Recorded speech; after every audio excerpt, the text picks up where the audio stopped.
ചന്ദ്ര, ഇവനിതെവിടെ പോയി? ഇവിടെ ഇരിപ്പുണ്ടായിരുന്ന ചന്ദ്രൻ കാരോത്തുപടി ചെറ്റേ. ഒരു നല്ല കാര്യം നടക്കുന്ന ഈ ശുഭമുഹൂർത്തത്തിലെങ്കിലും നിനക്ക് സഭ്യതയോട് സംസാരിച്ചൂടെ കുട്ടാ? ഓടെ തിണ്ടി. നീ സഭ്യതയുടെ അതിർവരമ്പുകൾ വീണ്ടും ലംഘിക്കുന്നു കുട്ടാ. ഈ നഗരത്തിന്റെ പെരുമാറിൽ നക്ഷത്രങ്ങളെ സാക്ഷി നിർത്തി ഞാൻ മലയാള സിനിമയ്ക്ക് വേണ്ടി പ്രാർത്ഥിച്ച് ഈ കുരുതിജലം പാനം ചെയ്യുകയായിരുന്നു. അറിയോ നിനക്ക്? മലയാള സിനിമയ്ക്ക് കൂട്ടക്കരച്ചിൽ നടത്താൻ വേണ്ടി രാവിലെ നിന്നെ വിളിച്ചപ്പോ ഇതൊന്നായിരുന്നില്ല നിന്റെ ഭാഷ. അപ്പോൾ ഞാൻ ഇംഗ്ലീഷ് ഭാഷയിലേക്ക് സംസാരിച്ചത്. രാവിലെ ഇംഗ്ലീഷ്, ഉച്ചക്ക് ഹിന്ദി, വൈകിട്ട് ബ്ലഡി മലയാളം. അതാണ് എന്റെ ശീലം. എന്റെ ശീലം നിനക്കറിയാലോ. എവിടെ നിന്ന് കിട്ടിയടാ നിനക്ക് ഡ്രൈ ചിക്കനും ബ്രാൻഡിയും? ഈശ്വര, കാലത്ത് ഞാൻ പോകുമ്പോ ജോസഫേട്ടിന് കൊടുക്കാനുള്ള ഡെയിലി അടപ്പ് 300 രൂപ മുറിയിൽ അൽമാരിൽ വെച്ചിട്ടാ പോയത്. നീ ഇത് അടിച്ചു മാറ്റോടാ. കൂടെയുള്ള ജൂനിയർ ആർട്ടിസ്റ്റുകളുടെ 25-50 കൊങ്ങ കുടിച്ചുണ്ടാക്കുന്ന നിന്റെ തൂറ്റ സമ്പാദം അടിച്ച് മാറ്റിയിട്ട് വേണ്ട ചന്ദ്രക്കാരോത്ത് പഠിക്കും ബ്രാൻഡ് അടിക്കാൻ. നല്ല സഭ്യമായ ഭാഷയിലേക്ക് സംസാരിച്ചൂടെ നിനക്ക്? ഞാൻ അല്പം മോശം ഭാഷ സംസാരിക്കുന്ന നിനക്ക് കേൾക്കാൻ സൗകര്യമില്ല എന്നാ കേട്ടോ.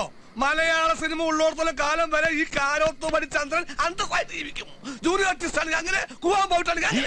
എങ്ങനെ ഇതേ 4 നേരം നല്ല അന്തസ്സായിട്ട് കൂവേണ്ടൊക്കെ കാശാ. എവിടെ കൂവിട്ട്? സിനിമ തിയേറ്ററിൽ ഇന്ന് എത്ര പടങ്ങൾ റിലീസായി? 3. ആ 3 ഒരു ക്ലാസ്, ഒരു ആക്ഷൻ, കോമഡി. അതിൽ ആക്ഷൻ പടത്തിന്റെ ആൾക്കാർ എന്നെ രാവിലെ വിളിച്ചു പറഞ്ഞ് ഒരു 10-15 ആൾക്കാരെയും കൂട്ടി കോമഡി പടം കളിക്കുന്ന തിയേറ്ററിൽ പോയി കൂവാൻ. അന്തസ്സായിട്ട് പോയിട്ട് 4 ഷോക്കും നല്ല നല്ല സീൻ വരുമ്പോ കൂവി കൊടുക്കും. ഞങ്ങളുടെ കൂവലിയായിട്ട് കാണികൾക്ക് ഭ്രാന്ത് പിടിച്ച് അതോടെ ഫസ്റ്റ് ഡേ പടം ഇതാ ബാക്കി കാശി ഓരോരുത്തർക്ക് 250 രൂപയും ഒരു ഫുൾ ചിക്കൻ ബിരിയാണിയും. എടാ നാറി, ആ സിനിമയിൽ ജൂനിയർ ആർട്ടിസ്റ്റ് ആയിട്ട് നീ പോയി ഞാൻ നീട്ടില്ലടാ. അതിനെന്താ, നാളെ ഞാൻ അതിന് പ്രായച്ചിത്തം ചെയ്താ പോലെ. കോമഡി പടത്തിന്റെ ആൾക്കാരായിട്ട് ഡിസ്കഷൻ ചെയ്തിട്ടുണ്ട്. തലക്ക് 300 തരാന്ന് പറഞ്ഞിട്ടുണ്ട്. നാളെ ന്യൂൺ ഷോ മുതൽ ആക്ഷൻ പടം കളിക്കുന്ന തിയേറ്ററിൽ പോയി വൃത്തിയായിട്ട് പ്രായച്ചിത്തത്തിന് പ്രായച്ചിത്തം, കാശിന് Kashi. How are you my brain? Best തല, മാംഗ്ലൂർ മെയിലിന് വെക്കാൻ പറ്റിയ തല ആണല്ലോ. അങ്ങനെയാണ് കുട്ടാ. ഇനി നമുക്ക് കുറച്ചു കാലം ഈ വഴിക്കാർ പിടിച്ചു നോക്കിയാലോ? കണ്ട പ്രൊഡക്ഷൻ മാനേജർമാരെ തെറിയേക്കണ്ട, വെയിലും കൊള്ളണ്ട, AC തിയേറ്ററിൽ ഇരുന്ന് നല്ല നല്ല സീൻ വരുമ്പോ അങ്ങോട്ട് കൂവി കൊടുത്താൽ മതി. പിന്നെ തൊണ്ടക്കൽപ്പം കിച്ചൊക്കെ ഉണ്ടാവും. അത് പിന്നെ ഏത് പണിയായാലും അതിന്റേതായ ബുദ്ധിമുട്ടൊക്കെ ഉണ്ടാവില്ലേ? ഫീൽഡ് ഏതാണെന്ന് ചോദിച്ചാ സിനിമ ഫീൽഡാന്ന് പറയും ചെയ്യാം. എന്താ നിന്റെ അഭിപ്രായം? എന്തായാലും ഇത്രത്തോളം നീ പ്ലാൻ ചെയ്ത് നിലയ്ക്ക് ഇനി ഞാൻ നിന്നോട് ഡയലോഗ് പറഞ്ഞ കരഞ്ഞു പോകും. അതുകൊണ്ട് ഇനി ഒരു മുറിയിൽ ഒരുമിച്ചുള്ള പൊറുതി നമുക്ക് ഇന്നത്തോടെ അങ്ങോട്ട് അവസാനിപ്പിക്കാം. നീ ഇവിടുന്ന് പോയാൽ ഞാൻ പട്ടിണി ചത്തു. ഞാനല്ല പോകുന്ന, നീ പോവും. ഞാൻ പോയാലും ഞാൻ പട്ടിണി ചത്തു പോവും. നിന്റെ ഷർട്ട് കീറും, നിന്റെ ഷർട്ട് കീറും. അങ്ങനെ ചന്ദ്രേട്ടന്റെ കുട്ടൻ നല്ല കുട്ടനാകും. ഒന്നുമില്ലെങ്കിൽ ജൂനിയർ ആർട്ടിസ്റ്റ് കളരിയിൽ കുട്ടന്റെ ഗുരു അല്ലേ ചന്ദ്രേട്ടൻ? കുട്ടന്റെ മനസ്സൊന്നുണ്ടെങ്കിൽ ഈ ചന്ദ്രഗുരു ഇനി മലയാള സിനിമയെ നുള്ളി നോക്കില്ല.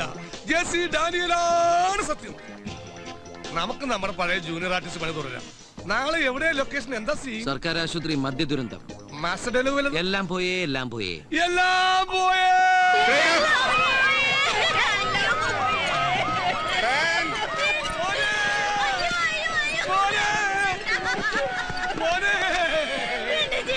ഡാഡിയുടെ പൊന്നു മോനെ, നിന്റെ കോളേജിൽ പറഞ്ഞത് മദ്യം മദ്യപിക്കാനായി. എന്താ കാണിക്കുന്നത്? ഒന്ന് പറഞ്ഞു. ശരി സാർ. ശവമേ, ഈ ശവല്ല തന്റെ മോൻ, ആ ശവമാണ് തന്റെ മോൻ. അച്ഛന്റെ പ്രായമുള്ള ഈ ശവത്തെ കയറണോ താൻ മോനെ വിളിച്ച് കയറുന്നത്?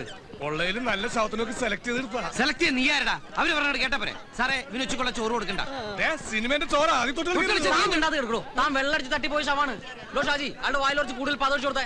എന്താടോ പതദുരന്തോ? പഴയ പോഷൻ, പഴയ പോഷൻ, പഴയ പോഷൻ.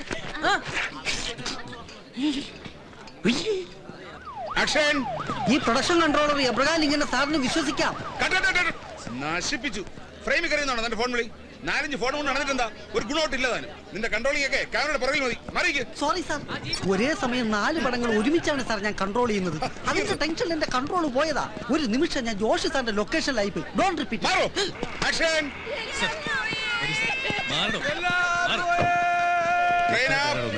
വരൂ. ലീഡർ മാറി വേറെ പാർട്ടി ഉണ്ടാക്കാൻ പോയ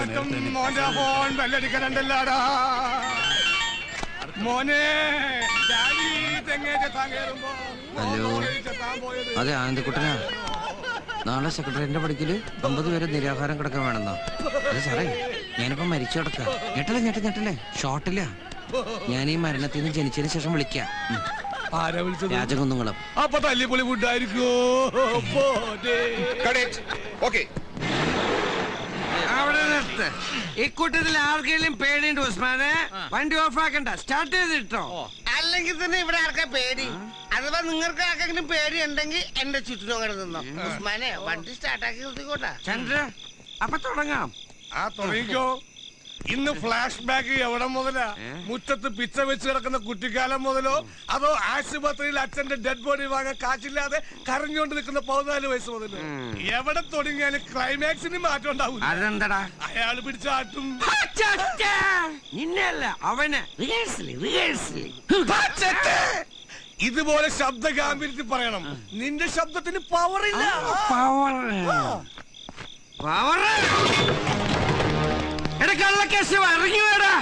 തുടക്കം കാലക്ക് മോനെ. ഓ, ഇവിടെ ഇരിപ്പണ്ട. കുടിക്കല, നല്ലോണം കുടിക്ക്. നാട്ടുകാരെ കൂട്ടുകാരൊക്കെ വിളിച്ച് ഒരുമിച്ചാണ് കുടിക്ക്. എന്റെ അച്ഛൻ കളപ്പുരക്കൽ രാഘവമേനോനെ പറ്റിച്ച് അടിച്ചു മാറ്റിയ കുറെ കാശുണ്ടല്ലോ നിന്റെ ബാങ്കില്. എടാ ചെറ്റ, എന്റെ അച്ഛൻ നട്ടുവളർത്തി ഈ ഒട്ട് മാവ് വേണ്ടി. ആ മാവും വെട്ടിച്ചോടാ നീ. എവിടെ? എടാ, ഈ ഒട്ട് മാവിന്റെ ചോട്ട് തരരുത് വേണമായിരുന്നോടാ നിന്റെ ഒടുക്കത്തെ മോന്തല്. എണിക്കടാ, എണിക്കടാ. എന്താ കേശോട്ടത്? ഏതാ ഈ നാറികള്? നീ ഇപ്പൊ പറഞ്ഞ നാറികള് നിന്റെ അച്ഛന്മാർ. പേഴ്സണാലിറ്റി തൊട്ട് കളിക്കരുത്. എടോ, ഇലനക്കി നായയുടെ ചിറുനക്കി മോലാളിമാരെ, നിങ്ങളിവിടെ അറിയണം ഞാൻ ഈ പറയണത്. ഇവനാദ്യം കുടിപ്പിച്ചേർത്തും പിന്നെ കുളിപ്പിച്ചേർത്തും. അതാണ് ഇവന്റെ സ്റ്റൈല്. അങ്ങനെ പണ്ടെന്റെ അച്ഛനെ കുടിപ്പിച്ചും കിടത്തി പിന്നെ കുളിപ്പിച്ചും കിടത്തി. കുടുംബം വെളുപ്പിച്ചിട്ട് ഒടുക്കം അച്ഛന്റെ ലിവറും പോയി തന്തപ്പടി വഴിയായിപ്പോ തന്തപ്പടിയുടെ കൂടെ സിംഗിടേറ്റ് നടന്ന ഇവന്റെ പേരിലേ ഈ തറവാട്. ഞാൻ പെച്ചു വെച്ച് നടന്ന എന്റെ തറവാട് അല്ലടാ. ചീറ്റിംഗ്. ആ ചീറ്റിങ്ങിന് പകരം നിന്നെ ഇവിടുത്തെ ചീറ്റിച്ചു വിടാനടാ ഞാൻ ഇവിടെ വന്നിരിക്കുന്നത്. എനിക്കടാ, എനിക്കടാ. നിർത്തടാ. ഇപ്പൊ പലതവണയാ നിന്റെ അഭ്യാസം. അങ്ങനെ നിന്റെ തന്തപ്പടിയെ പറ്റിച്ച് ഞാൻ ഈ തറവാടും സ്വത്തും ഒക്കെ അടിച്ചു മാറ്റിയിട്ടുണ്ടെങ്കിൽ നീ കൊണ്ട് കേസ് കൊടുക്ക്. കണ്ടാ, സമ്മതിച്ച് അടിച്ചു മാറ്റി സമ്മതിച്ചവൻ. തോന്നിയാസം പറഞ്ഞോളാ പോലെ എന്റെ ബാബാ ആട്ടി ക്ലൈമാക്സ് നേരത്തെ. അങ്ങനെയാണെങ്കിൽ ഞാൻ ഇപ്പൊ പോവും. പക്ഷേ ഞാൻ ഇനിയും വരും. നിന്റെ കട്ടപ്പൊക്കെ കാണുന്നവരെ ഞാൻ ഇനിയും വരും. നിന്റെ ചതിയിൽ പെട്ട് കണ്ണീര് കൈയുമായിട്ട് ഇവിടെ കലഞ്ഞു തെരിഞ്ഞ് നടക്കണ എന്റെ അച്ഛന്റെ ആത്മാവിന് ശാന്തി കിട്ടാൻ ഞാൻ ഇനിയും വരും. എന്റെ അച്ഛന്റെ ആത്മാവാണ് സത്യം. Good night. ചേച്ചി, ചോറ് കുത്തി നിറച്ച് വെച്ചിട്ടില്ല. ആ പേരും പറഞ്ഞ് തിന്നാതെങ്കിലും പോരണ്ട. ഇത് ചേച്ചി എന്നും പറയുന്നതാ. തുറന്നു നോക്കുമ്പോ ലോഡ് ഉണ്ടാവും ചെയ്യും. കണ്ടേ, എന്നാ പിന്നെ മൂക്കിത് മൂക്കിന്റെ മേലെ തൊട്ടൂടായിരുന്നോ? നിന്റെ മുഖം തെളിയാത്ത എന്താന്ന് എനിക്കറിയാം. എന്തിനാ സെക്കൻഡ് ഹാൻഡ് ആക്കുന്നത്? കുറിക്കാശ് കിട്ടി നമുക്ക് പുതിയ കമ്പ്യൂട്ടർ തന്നെ വാങ്ങിക്കാം. കൂട്ടുകാരികളുടെ മുമ്പിൽ നമ്മളായിട്ട് എന്തിനാ ചെറുതാവുന്നേ? ചെല്ല്. അച്ഛാ, ഞാൻ പോവാണേ. ശരി മോളെ. ബാത്റൂമിൽ പോകാൻ മടിച്ചിട്ട് ഒന്നും കഴിക്കാതെ കിടന്നാ പിന്നെ ആശുപത്രി പോയി കിടക്കേണ്ടി വരും. പോകാനുള്ള കഷ്ടപ്പാട് ആലോചിച്ചിട്ടാ മോളെ. ആ കഷ്ടപ്പാട് കുറയ്ക്കാനല്ലേ ഇതുവരെ ഇവിടെ വാങ്ങിച്ചു വെച്ചിരിക്കുന്നത്. ഇത് അതൊന്നുമല്ല, ഇത്രയും മടി കൂടിയിട്ടുണ്ട് പച്ചന്. വായിട്ട് കീറണ്ട, നിനക്കുള്ള ഭക്ഷണം എടുക്കണ്ട്.